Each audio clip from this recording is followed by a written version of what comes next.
Hi everyone, I'm Lorie from Dee's, here to show you how to make a twisted bow. It is so easy. We're going to start out with wired ribbon. Wired ribbon is always a great thing to use when making any bow, but especially when you're just beginning, it helps to keep it nice and in place for you. Also, you're going to need some scissors and some cloth covered wire. This cloth covered wire is available in lots of colors and it is great.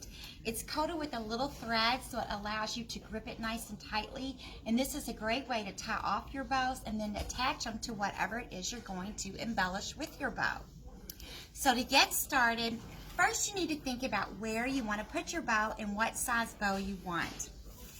Always when you start out, you want to know how long you want your streamer to be. So I'm just going to drop about 12 inches and we're going to make a bow with a 12-inch streamer today. I chose this polka dot ribbon so that you can see when we twist how easy it is. The polka dots are on one side, the other side is plain.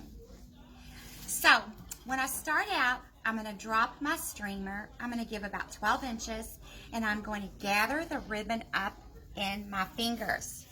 That is the secret to a good bow, all about that pinching and gathering. So I'm going to let that drop down.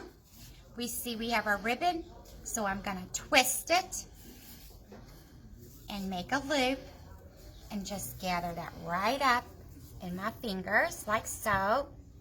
We're going to go right across from it. We're going to twist it and gather that up. So now I have a loop on each side and a tail on each side. So we could have a bow ready to go right there. But of course, we want to go a little bit fuller. Once again, we're going to flip our ribbon, pinch, and now I'm going to try to follow kind of an X pattern. I'm going to flip and gather. Now, I'll let one hand hold my ribbon and one hand do all the work. Believe it or not, I'm right-handed, but apparently I make my bows like a left-hander. But if you wanted to, once again, if you wired this off in the center, you would have 2 loops on each side and your streamers. But of course, we want to make it fuller. Once again, we're going to flip and gather, twist and gather. So now we have 3 loops on each side and we have a streamer on each side. So this would be a great bow to put on anything, but of course we're going to make it fuller. Now the way to make a nice pretty full bow is to add your loops to the top. So easily we're just going to flip and pinch.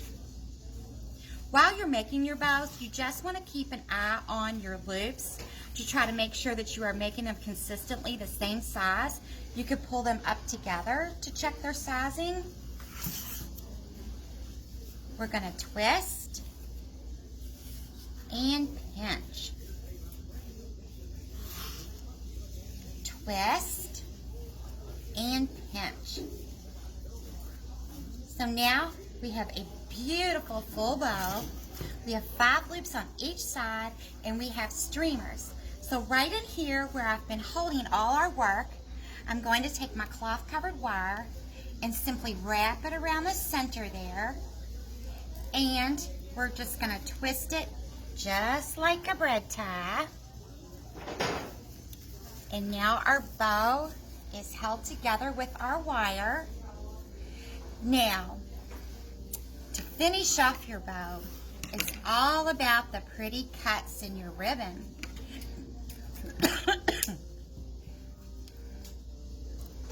We're going to make some pretty V-cuts. Simply take your ribbon, fold it. My wire edges are touching, and I'm going to cut upward to make this beautiful V-cut. You can also use just an angle cut, but you never just want to leave your edges raw. You want it to be a pretty bow. So there we have our streamers, our loops, and our wire is on it, ready to wire it onto our wreath or whatever embellishment that we need this to go on. quick and easy.